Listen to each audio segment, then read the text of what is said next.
Welcome to the Grad School Femtoring Podcast, the place for first-gen students of color to prepare for grad school. This is Doctora Yvette Martinez-Fu, and I will be serving as your femtor, providing you with tips and tricks and everything else you need to know to get into and successfully navigate grad school.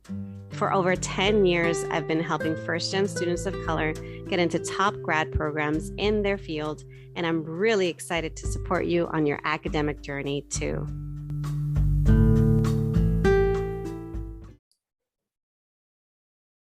All right, welcome everyone. I am really excited. I have another set of really amazing guests who are coming on the show today to talk to us all about getting into grad school as a transfer student and the importance of mentoring. So I have not one, but two guests today.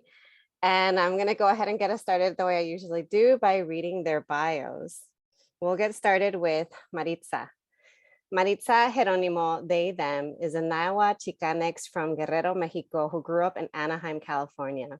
They are a PhD student in the UCLA Department of Geography, studying Indigenous food autonomy in Los Angeles. They also form a part of community spaces, including Chicana Tiahui Media Collective, Eagle Condor Liberation Front, ECLF, and Sexta Grietas del Norte. Maritza is also a gardener, herbalist, and filmmaker. Yes. Next up is Miriam. Miriam Santana, she, her, is a first-year grad student at UT Austin in the Department of English. She attended UCLA for undergrad, majoring in English, and was a McNair Scholar as well as an English Departmental Honors Scholar. Miriam was born in Mexico, but grew up in California, where she has spent most of her life. She is a parent, a new plant mom, and has recently taken up cycling as a hobby. Welcome to the podcast, Maritza and Miriam. Thank you for having us. Of course.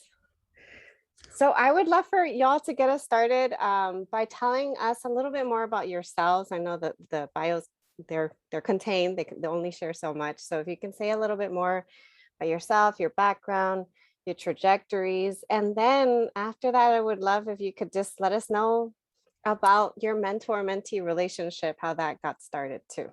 So whoever would like to get us started, the mic is up and open.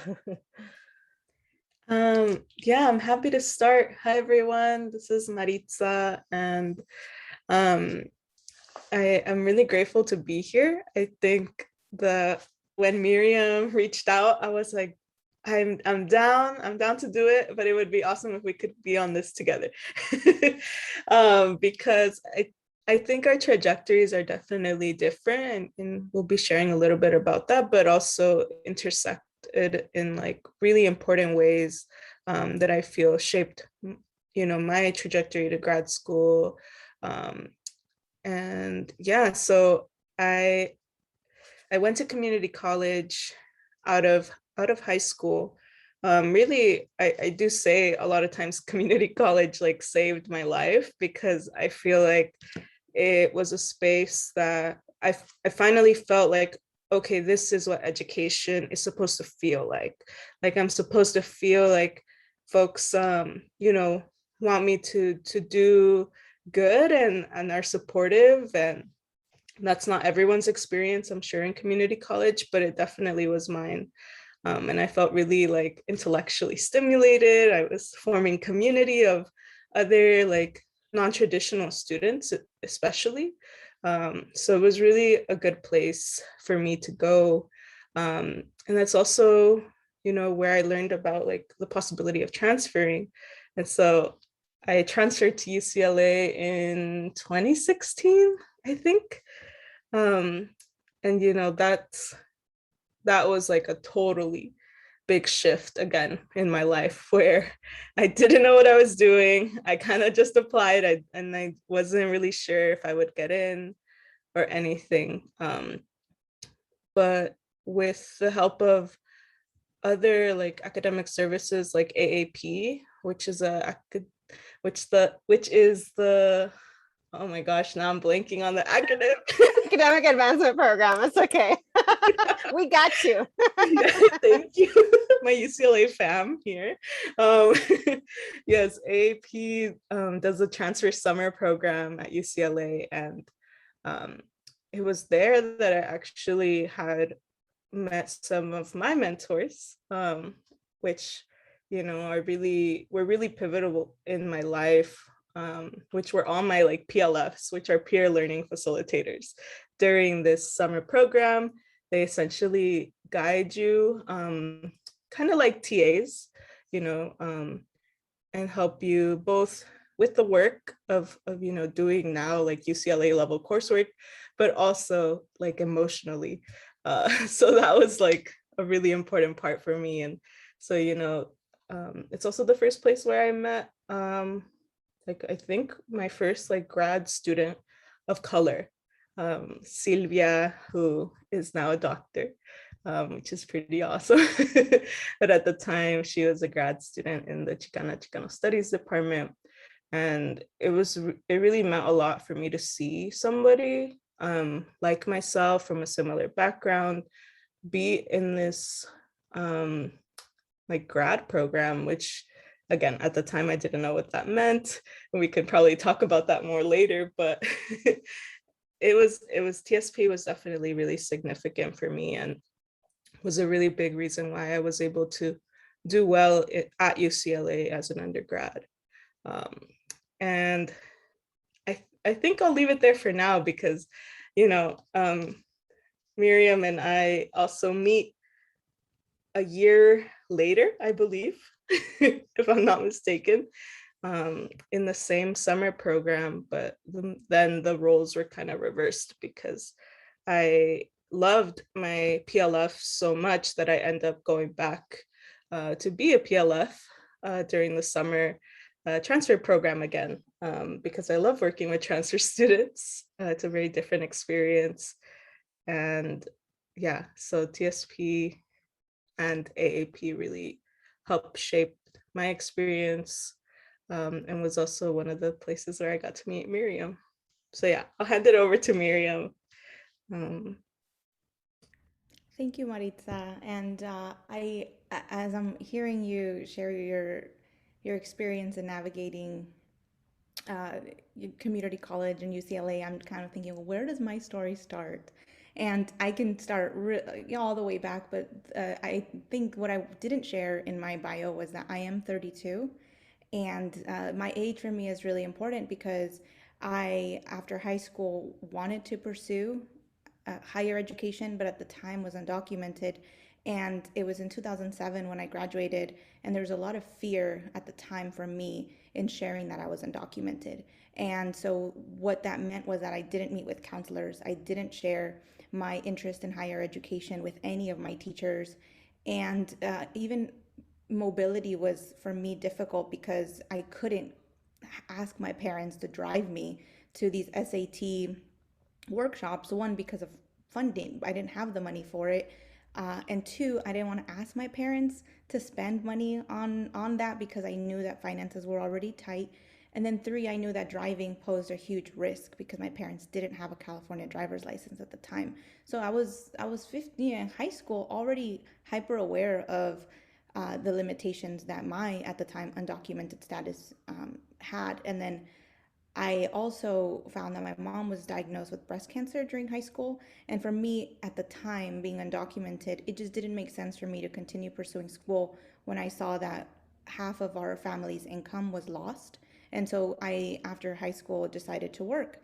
And I worked two jobs for quite a while until, fast forward, I am pregnant and I find that my life completely shifts. My priorities shift. I'm 22, and I am thinking now about the future in ways that I never was before. And that's when I make the decision to pursue community college. And at the age of 22, I was already able to access my legal status. And so for me, I thought as an ode to my family and what they've done, it wouldn't make sense for me not to pursue school where now I was able to access financial aid in ways that I wasn't before. And so I start community college and I take a course in Chicano studies only because I was too nervous to meet with a counselor. And so I just downloaded the course listings and circled with a pencil the only course that I thought could be of interest to me. And it was the best decision I could have made. But I think that looking back now, I just realized how much I didn't know and how okay that was because of mentorship. So I walk into this class and I see for the first time ever a professor who looks like me and a professor who's speaking Spanish in a Chicano studies course. And so I kind of sit in the back, I'm quiet. I feel hyper visible because I can clearly tell that I was one of the older ones in the classroom. And so very timid, just kind of kept to myself. And I took my midterm and I read and I studied, and it was the professor who actually asked me to meet with him during office hours. I didn't even know how office hours worked. And so he asked me to meet with him during office hours, and he said, you did a fantastic job, and I want to ask you about whether you're interested in transferring. And so he was the one that started that conversation and continued, took it upon himself to advise me. And I, at the time, so hungry for mentorship because I had never experienced that in high school, in a way that I now realize was just a bit strange, like obsessively felt myself attached to this professor because I was so hungry for answers to questions that I never felt comfortable to ask anyone else. And so I attended office hours often. And at my community college, they offered opportunities for for community college students to visit UCLA and participate in this kind of mentor-mentee relationship with current UCLA undergraduate students from community college as well. And so that was my first experience with mentorship. And it was very much informed by that professor guiding me and telling me it's important for you to build community. It's important for you to occupy these spaces, even if you feel scared, even if you don't know what's going on. And I remember the first time I visited UCLA campus for this event, and I didn't even know how to get to UCLA. The physical space of UCLA was so intimidating to the point that when I drove up that hill, the UCLA hill, I seriously contemplated turning back. And I called my sister and she said, no, you're gonna go there. You asked for the day off, so you're going. And so I missed work to go to that event. And it was life-changing because that's when, similar to what Maritza is saying, I had the opportunity to meet people and at a large scale. There were so many people of color, so many mujeres. There were children who were attending that event, and I just thought, I didn't even know I can bring my son here. And so that to me was my first, I think, contact with mentorship at that kind of scale. And similar to Maritza, when I applied to transfer and I was admitted to UCLA, that same professor also encouraged me to seek resources that UCLA was offering. And that's when I applied to the transfer summer program, which serves, I think, for me as a kind of bridging between the academic transition from community college to UCLA, not in the sense that community college didn't prepare me, but in the sense that at community college, I didn't have exposure to research in the way that UCLA offers an exposure to research. And so it was in that summer program in an English course that I meet Maritza, and I meet Maritza as our peer learning facilitator. And very much in the same way that I kind of clinged on to that professor at community college, I did the same thing with Maritza. And now looking at it, I realize how selfish that was on my part, because Maritza was often showing up early, meeting with me, working around my schedule to offer guidance and mentorship. And out of that, Maritza encouraged me to also apply then the following year to work as a peer learning facilitator, to kind of have the opportunity to be in that position that Maritza was. And it wasn't until that point that I realized how emotionally laborious it can be sometimes to mentor. And I think that experience, and now me being in a position where I was able to offer support, resources, and mentorship, that I realized how important that relationship is. And so I applied, thanks to Maritza, to the McNair Scholars Program, to the Mellon program, and started reaching out to other graduate students, to other people who had experience with research at UCLA, and did the same thing that I did with Maritza and the professor. In a weird way, I kind of clinged on and just trusted everything that they told me. I wasn't critical in any way at the time because I just wanted guidance. And so I think for me, it helped that there's so much that I was coming into this experience, this mentorship relationship with so much openness. And it continued, and it still continues now, where now I'm a first year graduate student in the Department of English. And I take a very similar approach, not in the way that I cling on. I learned a lot from that, but in the sense that I understand the importance of mentorship in me receiving it, but also me doing the work of also offering it in the best way that I can. And that's why I really wanted to come today to share my experience and hope that it can help someone in any way. I think that's where I'll leave off. I just want to like give a little aside to that. I didn't do TSP. I did FSP when I was in undergrad, but I taught as the English instructor for TSP a few years while I was a grad student, and absolutely loved it. So I'm not surprised that there's this connection of TSP and getting support from the amazing PLFs in that program. I know I couldn't have done what I did like without the support of my PLF too. So anyway, shout out to that program. So now I'm curious, like I would love to hear more about yours. I don't even know what you call it. I want to call it a birth story. It's not a birth story, but how you two came together. I guess it is a kind of birth story. And then yeah, I want to hear about how you two came together, and hopefully that can transition us into talking a little bit more about, you know, the importance of the unique experience of getting into grad school as a transfer student, because they're very different kind of obstacles that you have to face when you are a transfer student and you're trying to go to grad school, especially if you're going straight in. It feels like you have no time. So okay, let's have y'all tell us a little bit more. How did you two meet?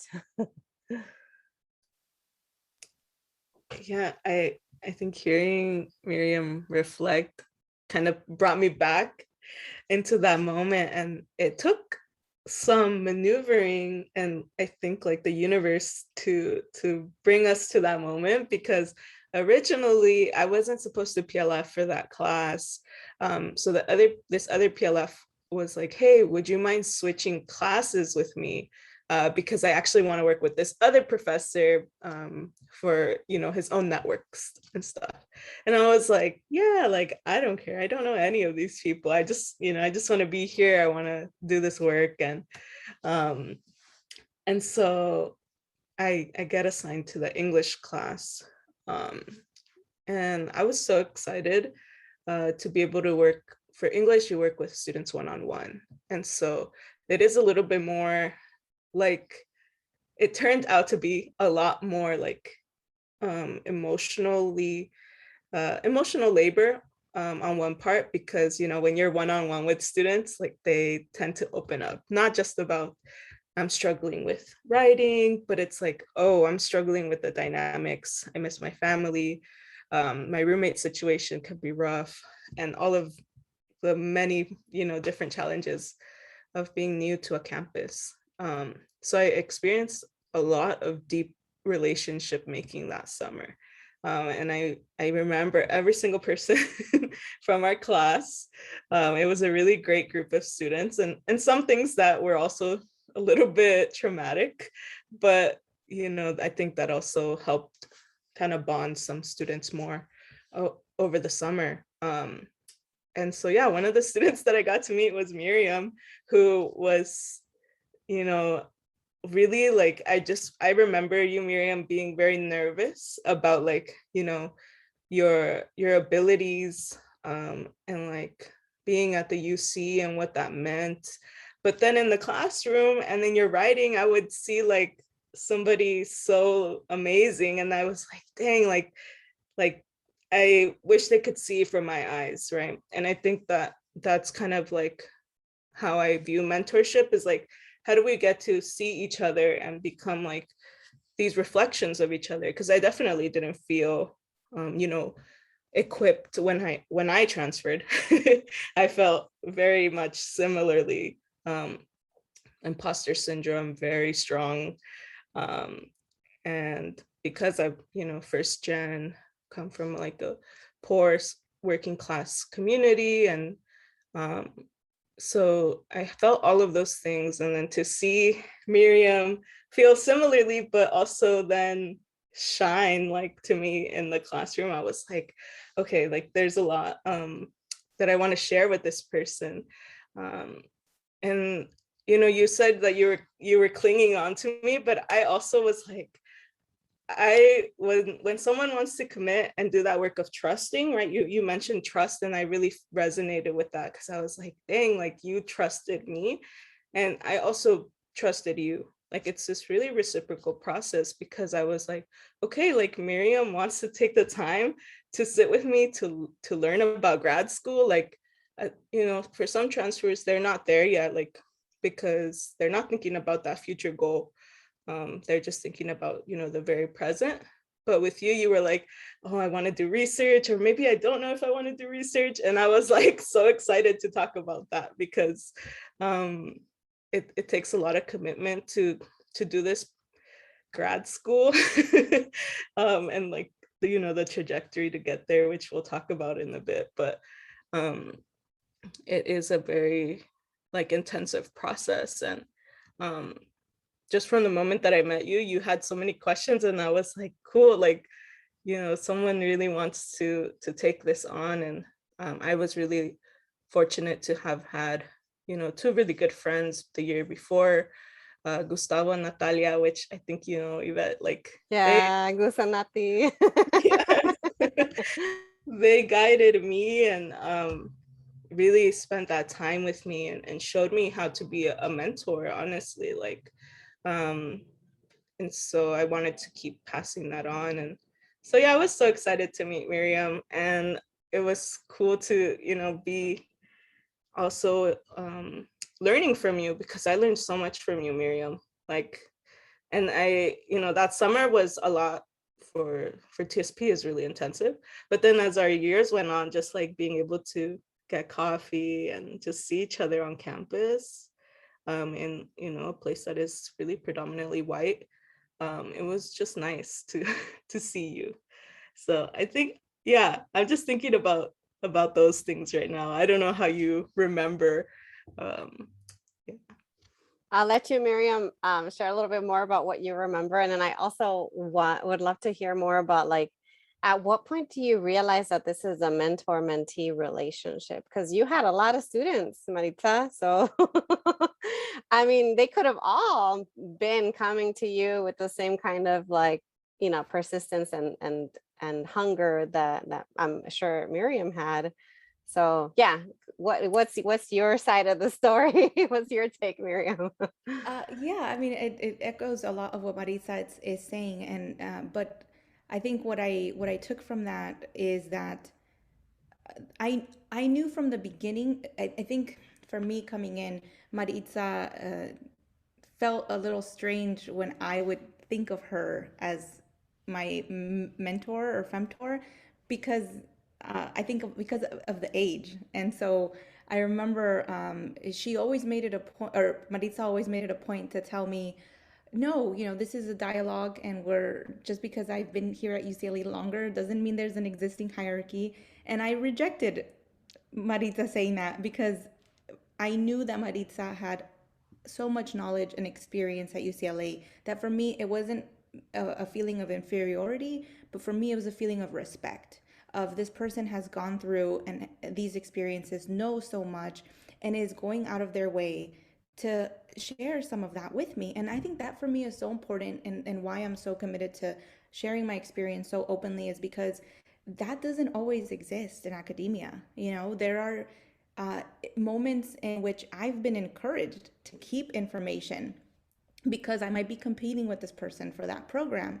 And I think that's why mentorship is so important, because the professor at community college is still one of my biggest mentors. And I remember that it's really important, I think, to understand where you stand in relation to that, how that relationship is going to work. And so for Maritza, I was always approaching it from a stance of respect, and always wanting to also honor Maritza's time. And none of this was compensated. So the moment I knew it really turned into like this mentor mentee relationship was when I shared that I was interested in pursuing research. just because I wanted to give it a shot, not really thinking I could even get into any of these programs. And especially when I find that, there's such a small cohort that gets admitted or selected to these programs. And I thought, I don't even know how you do research in English. My only understanding of research is people in a lab coat. That was my extent of knowledge. And so none of that translated. And I remember my community college professor said, well, you might not have the financial means to compensate Maritza for the time, but after the course ends, and this is something that you want to put into practice moving forward with any relationship you build, is you come in from a place of gratitude and a place of respect for their time. And so I remember I didn't have the money to offer or compensate Maritza for the time, and so I remember I asked if I can treat Maritza to a coffee. And I remember we met for coffee, and I showed up with my notebook and my questions, my agenda. And that's another thing too, is one way I think that you can show the person who's offering mentorship a way of like respecting their time is to come in with an agenda. I've always done that, and it's the best thing I think that I've found separates I think how you're perceived sometimes is that you're coming in with a plan, with questions. Even if you don't know exactly what the plan is, just come in with questions, come in with a plan, because what you don't want to happen is that sometimes it'll turn into a 2-hour discussion, but it's a 2-hour discussion that could have probably been 30 minutes. And now, this person who's offering their time is now backed up with their own schedule. And we know that women of color in general are sometimes just very busy and limited in time. And so for me, it was very important to always come in with an agenda. And I think that's the moment I realized that it was that. And even today, I know that we're friends and we're tight. I still have so much honor, so much respect for Maritza, and I still see Maritza as my like advisor, like unofficial academic advisor. When I applied to graduate school, I sent my draft of my statement of purpose to Maritza, because even though I had support from professors at UCLA, this was my imposter syndrome working.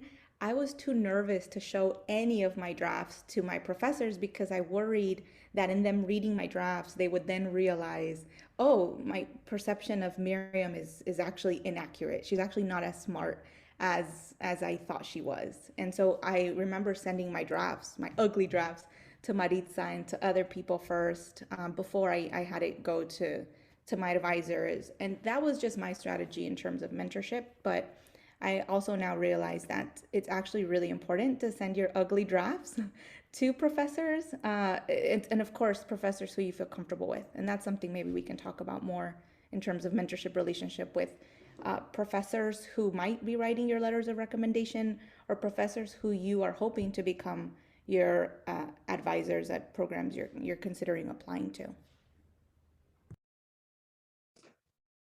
I just want to add kind of like to answer your question too with, when did you know this was a mentor-mentee relationship? And what, something Miriam was talking about is that in academia, we're often taught to like gatekeep knowledge, and I was like, I can't do that.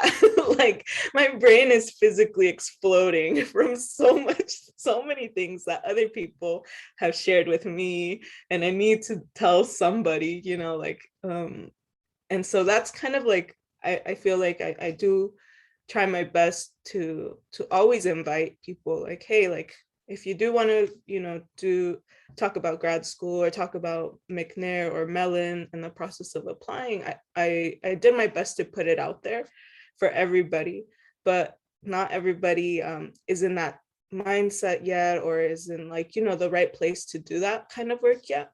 And so there was definitely a few folks that did reach out.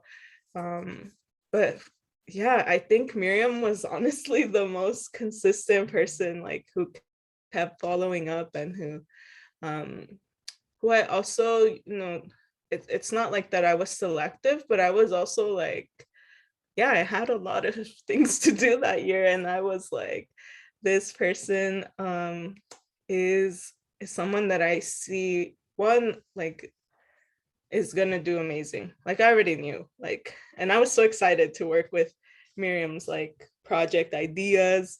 And so yeah, I think, that relationship started really like with Miriam following up. And I always would tell Miriam, like, please, like, it's not a bother, like just message me a couple times because I forget. I was like, I am the most forgetful person. And I was like, please just like be persistent.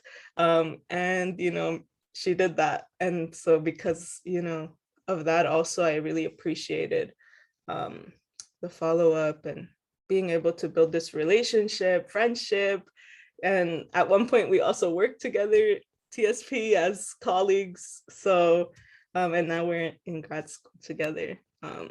So I was really thinking about that too when you reached out about this, Miriam. I was like, how does our mentor-mentee relationship evolve to?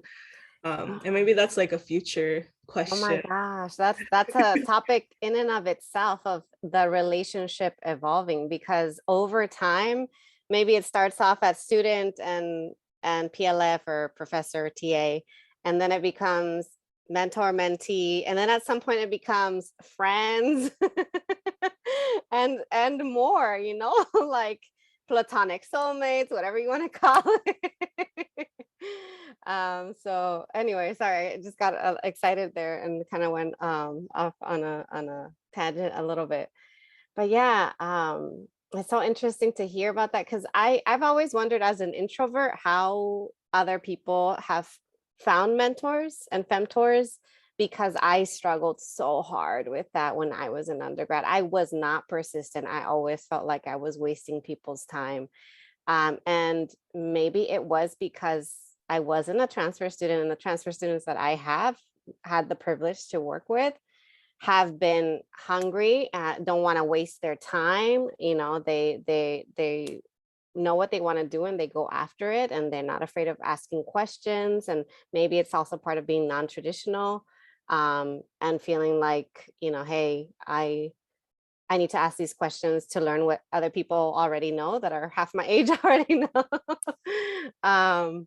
But yeah, so I would love to just hear a little bit more about the transfer experience.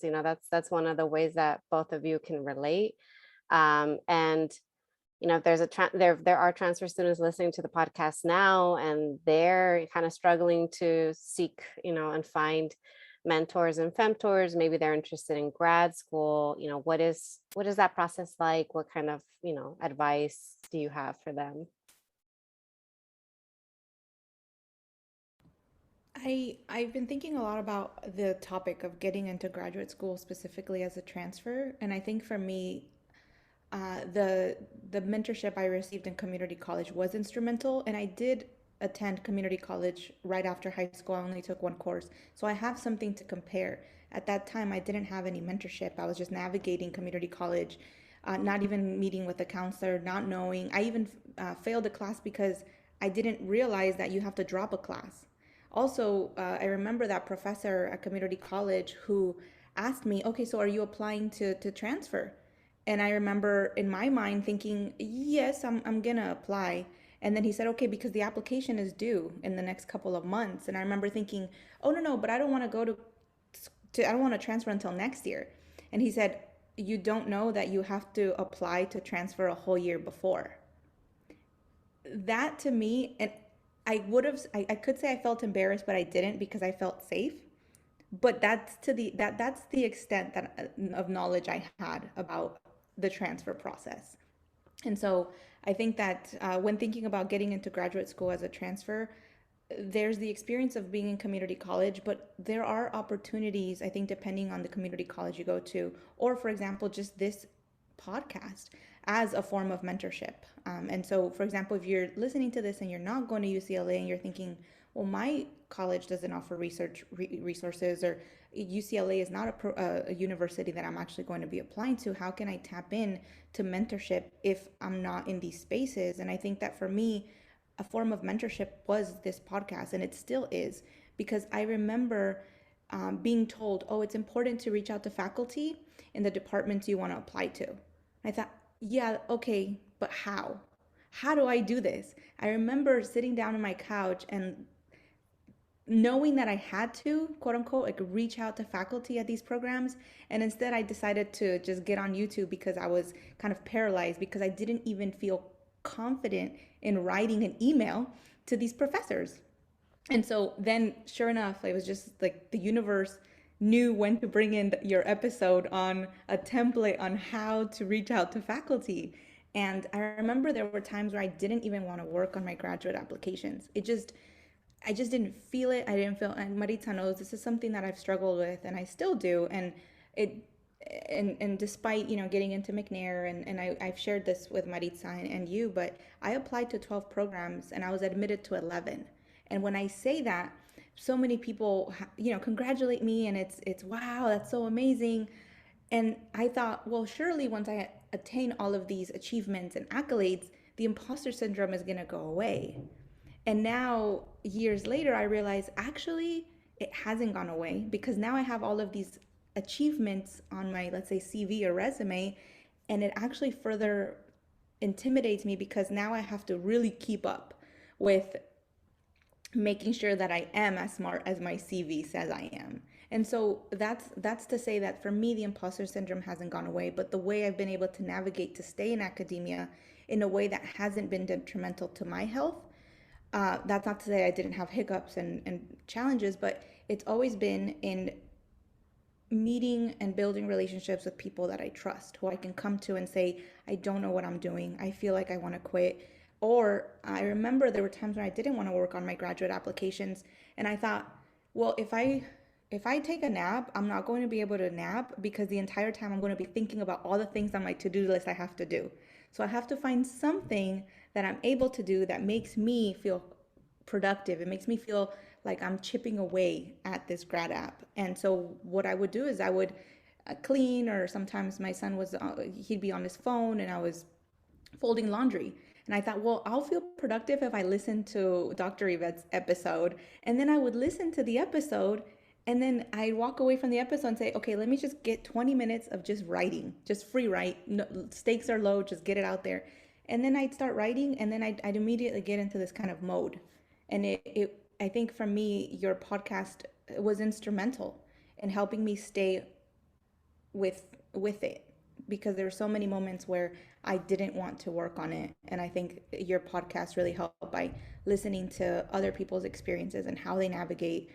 Health is huge. Exercising, I remember, I think is Moxie Mara. There's someone you had who came Yeah, up. Mara Lopez, Doctora Mara Oh, Lopez, that's who right. just I defended her yes, dissertation. Sorry, I just had to shout her out because felicidades to her. I remember that podcast. There are certain podcasts that really resonate with me, and that's part of the reason why I also got into pursuing cycling because I didn't think about my health. So much of it was, oh, the hustle, the hustle, the hustle, and I completely lost focus of my own health, my own mental health as well. And so I think that in terms of thinking about getting into grad school as a transfer, there's so many things I can list of like, oh, this could be your to-do list because this was my to-do list. And so we can talk about that, but I think that's also like, who do you feel comfortable enough to share your to-do list to? Who do you trust enough to the point where you know that the advice they're giving you is well intended? As well, because I did receive advice when I was applying to these graduate programs and was encouraged to keep certain information. And I'll share this really quick story is that I was applying to Berkeley and a friend mentioned that they were also interested in applying and they were going to apply to a different program. And I said, you know what, based on what you've researched, it sounds like you would do really well in English. And this friend said, well, why are you telling me English? If that's the program you're applying to, surely we're going to be competing against each other. And in my gut, a fear started. And I remember I reached out to the professor from community college and I said, I know this is wrong, and yet I'm feeling this way. And the professor sat with me and met with me and said, look, it's not about you two being in competition with each other. It's a win no matter who gets in. And I think that was the moment I shared everything. I even introduced this person to my advisor, and we exchanged materials. I think the sign for me was when we both applied and we both received news that we were both admitted to Berkeley. And I thought, what are the chances of two people from UCLA, from the same department, transfer students getting in to a super competitive program? It can't be a coincidence. It can't be a mistake. And from then on, I realized I'm going to share my story and my resources and any access that I have with anyone, because I think it's important that all of us have access to getting in. You know what? That is so valuable and so true. And you actually never really know, because I have a very similar story being a grad student, having a writing partner from my writing group. We were both humanities PhD students applying to the Ford Dissertation Fellowship, helping each other out of the kindness of our own heart and friendship. And then applying, not thinking, oh, like I'm in competition with her, she's in competition with me. And then guess what? We both freaking got the Ford, and we're like, what are the odds? Like, two humanities PhD students at UCLA getting it the same year. And it was just like, if I had that competitor mentality, I would have hid my drafts from her, and vice versa. We wouldn't have helped each other out, and maybe we wouldn't have gotten them. So sorry, I just had to have that like aside, because you just reminded me of that. And it's so true. There can be a lot of competition in grad school, and quite frankly, I don't think it serves us, especially as students of color, especially as like, if you're non-traditional, the more underrepresented, the more oppressed, et cetera, you are, like, you got to help each other out instead of like tearing ourselves down. Yeah. But I'll let you share a little bit more, Maritza, too, about, what it's been like kind of navigating getting into grad school and being in grad school as someone who was a transfer student. Yeah, y'all are definitely, I'm realizing like at least the circles that I've been able to learn from and surround myself with, everyone is in this like practice of sharing, and like they've made that really clear, and that commitment to our communities, even if they don't know us. Like, so yeah, I've always seen folks help each other through those cycles of applying to grad school, doing funding apps together, and like then they usually, like, majority of their group gets into grad school or gets the funding. So there's definitely something there that I don't think all folks have tapped into, but within like these circles of people of color in grad school, yeah, the practice is really, really foundational. And I keep doing it, right? Like, unfortunately, one thing to know is that once you start this path, like, it's an ongoing process of applying to things. And so this feeling, right, like of imposter syndrome can keep coming up during those times for sure. But I do think, like, as a transfer student in undergrad, I did feel like a certain drive that I had, both motivated by the university's timeline that gets imposed on us, right? As transfer students, we're only allowed to really be there for 2 years. And within those 2 years, somehow figure out what is grad school, what do I want to research, and what is research, and then reaching out to professors, right? And so that's really hard to do in 2 years. And so honestly, like, mentorship is what helped me figure out like the tricks and what to do, the movidas, as a lot of Chicanas have taught me, right? is the movidas that I needed to do. And one of those was to stay an extra year as a transfer student. And so this was also something that I am very, very happy to share with folks listening, right? As a transfer student, advocate for yourself. And if you can, try to stay that third year, because it was, for me, the game changer. Like, it is honestly the reason why I am in grad school, because I was able to slow down, and not feel rushed to finish my classes, to take that whole extra year that I stayed to slowly apply to grad school, because you do have to apply 1 year in advance, as Miriam mentioned. So I was able to take that year to really focus on my grad apps and not feel overwhelmed. And so that was something that I recommend. And I think I even recommended to you, Miriam, you stayed a third year, right? I stayed a third year because of your advice. And there's so much pressure. I mean, the thing about sometimes applying and getting into research programs, or even the kind of environment that at the time UCLA was presenting, was that you have to, and they always say this, like, hit the ground running.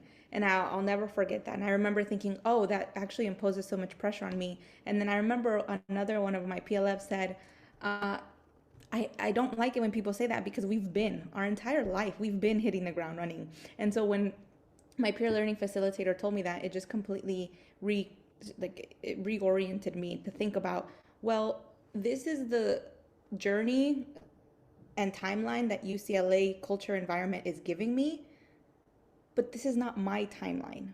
It's not my timeline. I was very nervous about taking a gap year, like not being at UCLA, because I know myself enough to know that if I stop working, I can lose motivation, I can lose my momentum. And so for me, it was important to take the advice that Maritza shared in thinking it is okay to have your timeline, and to ask yourself, why are you making, like, what are the external voices that are informing your decision. And this is also something that I took to heart when making the decision of what program I'm going to actually go to.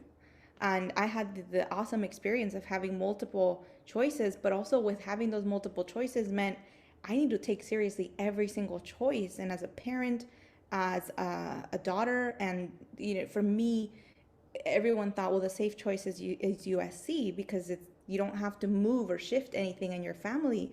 And I have a partner and I have a family. And why would you even consider going to Berkeley or to Illinois or to Texas? And yet that was actually the decision I made, is no, I'm actually going to go to Texas, not because of the pressure of, as an academic, you need to be mobile. But for me, it was a decision that just felt right for me. The program, the funding, the support, the people, the mentorship, all of those things checked out. That's not to say that it's a perfect situation, but that's to say that I think that taking that third year was instrumental, because I knew in my gut, if I applied the year before just to apply or to satisfy what other people were encouraging me to, it just didn't feel right. And for me, it was important to go at my pace. And that's hard, because at someone that's 32 years old, there's a pressure I've imposed on myself, where I realize, well, if I'm going to finish this program in 6 years, I'm going to be 38 by the time I get my PhD. And that to me comes with a lot of fear. But now I'm learning to realize, well, God willing, I arrive at 38, I'm going to arrive there no matter what. Like, I'm eventually going to get there. What is it? Where do I want to be at that age? And I think that for me, age has been a challenge. Age, being a parent in academia, and navigating also the kind of cultural expectations on my end of, why are you breaking up the family? Why are you separating and making so much ruckus when you had the option of USC? And so that's something we could also talk about, but I'll go ahead and leave it at that for now. Just to add one more thing about that topic of like staying an extra year, because it's advice that I would often give to transfer students as well, is, if you were coming to me, Miriam, saying, oh my goodness, but I am X years old and I don't have time, la, da, da, da. I remember sometimes telling students, like, you might actually be saving time and money by staying an extra year. Why? Because staying an extra year allows you to gain the experience necessary to be able to apply to competitive programs, to go straight into a PhD program, instead of having to get a master's degree first, get a bunch of loans to complete that master's degree, then take 2 extra years to get it, and then start all over with the PhD. So all of a sudden you're, 6 figures in debt, 2 years kind of have passed, and you're just starting the PhD. This is assuming you want to get a PhD.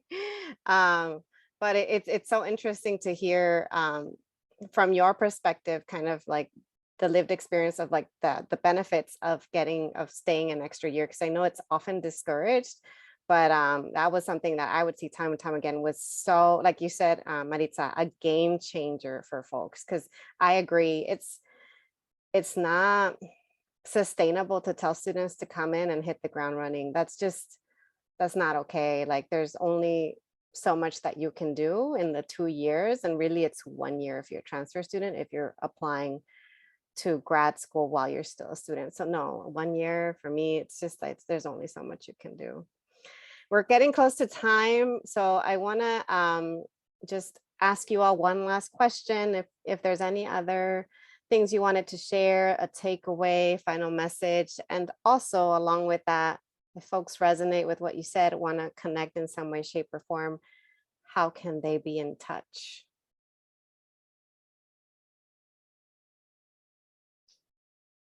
Any final words? And if not, then how can folks reach out to you? Yeah, I mean, I think just one last thought that I really was sitting with is I know that there's some research out there because I saw this article out there in the world, that talks about transfer students actually going to grad school more than freshmen who come straight from high school, right? And so there's clearly like um, this pipeline. I don't know. There's probably a better word for that, but there's this promise of a lot of folks, transfer folks, going to grad school, and I saw this with a lot of TSP students even going to get their MAs. Like most of the folks that I went to TSP with went on to get their MAs or in PhD programs. And so it's really cool to see the kind of community that we have created that supports each other in this process.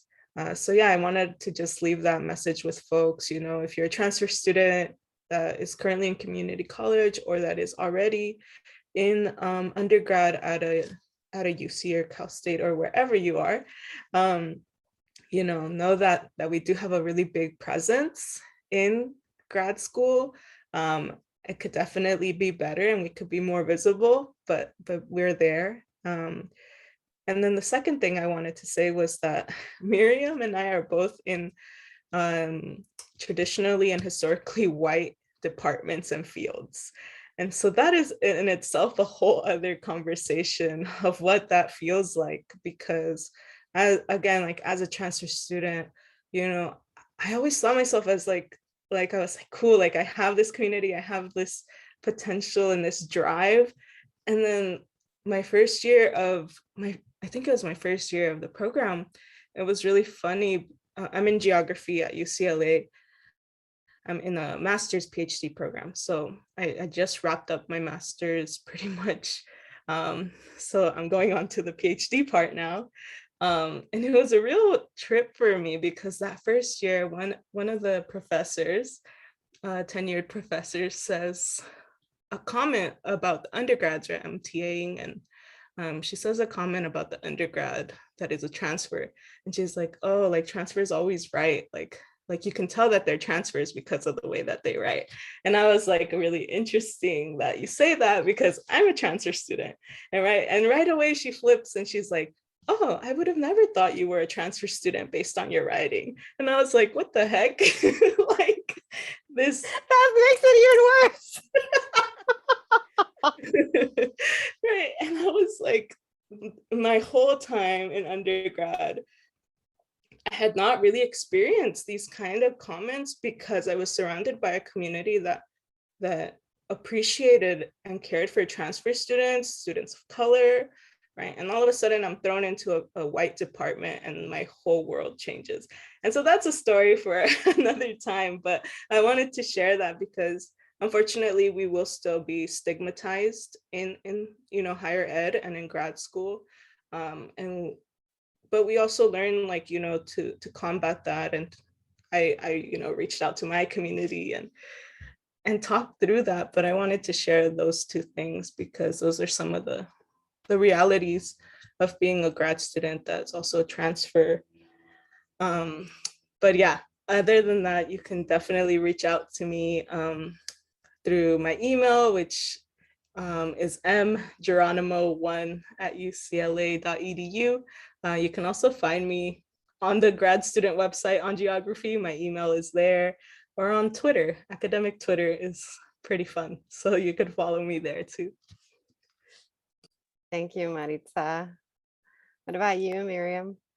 I think I have a whole long list, but I won't get into it. I think one of the biggest takeaways would just be, or advice I could give, is that I journaled almost every day, at least once a week, because for me it was important to have a mini archive of this experience because I knew I'm gonna give grad school a shot, and I want to be able to look back and see what Miriam was thinking about the day that she had to submit the very last application, or what was her like mental process when finding that one of her advisors told her to hold on to this information and I'll share it with others. And so I thought I would always be referencing it back, but now I'm about to complete my first semester of graduate school and I still haven't opened that journal because there's so much pain within that journal that I haven't felt the courage to open up and make available to myself yet. And that's another thing too, is that for anyone in the process right now of applying to graduate school, I didn't realize how I was so busy that I didn't even allow myself time to process these emotions. I thought I I don't even have time to process any of this because I have these things that I need to do. And so one of the things I would encourage is journal and write down your ideas, write down your thoughts, and if you can, try to give yourself some time to process these things because now from from these months that have passed, I'm actually going almost on a year. There's so much advice I would give to that Miriam, and one of the biggest thing is just be gentle with yourself. There's so much pressure that I put on myself that I was holding on to, that I remember the day I submitted my very last, no, the day I committed to the program I committed. That's a whole nother story, but 24 hours before I committed to the program I committed to, I had already announced to everyone in my family that I was actually going to this other program. And so there's a whole long story there, but I didn't realize how much of that was just so within me, restricted, that the day I committed to the program, I actually shaved my head. I shaved all my hair off, and I realized that it was an act that at the time for me was a pivotal point because I thought it was going to be meet Miriam's having a mental breakdown, and instead, as I was shaving my head, I realized, gosh, this is so liberating. I felt like I was just releasing so much that I didn't allow myself to release. So in terms of advice, I would say if you can document your experience, even if it means recording yourself and having that video an archive of in YouTube. So I think just so you can either go back to it or know that you have access to those experiences.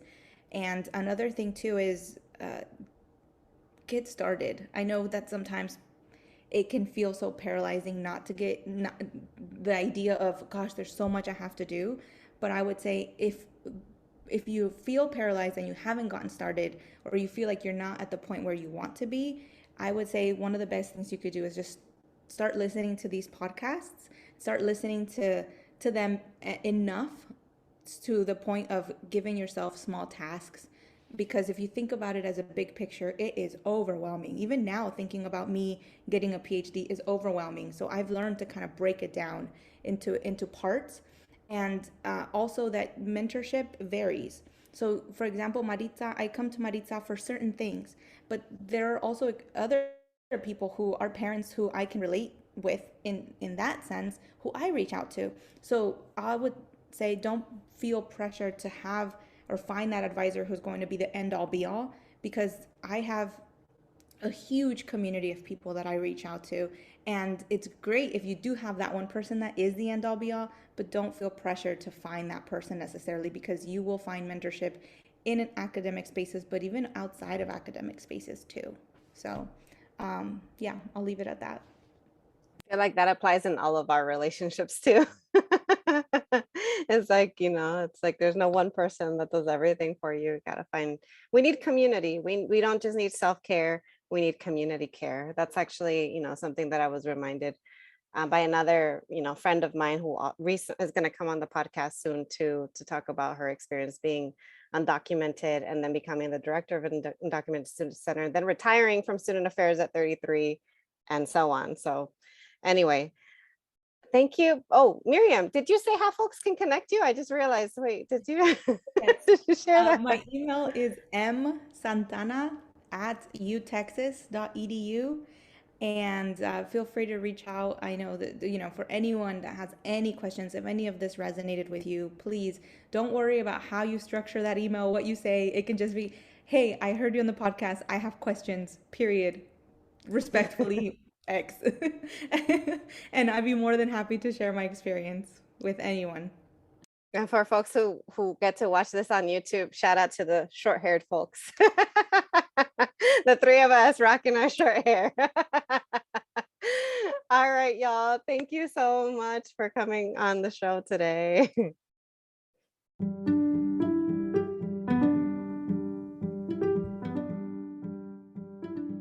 Thank you so much for joining me in the Grad School Femtoring Podcast. If you liked what you heard, please leave me a review on Apple Podcasts or email me your review at gradschoolfemtoring@gmail.com.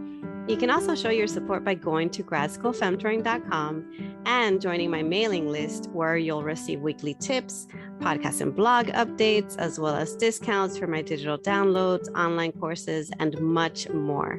One last thing. Don't forget to follow me on Instagram, Facebook, LinkedIn, and Twitter. Until next time.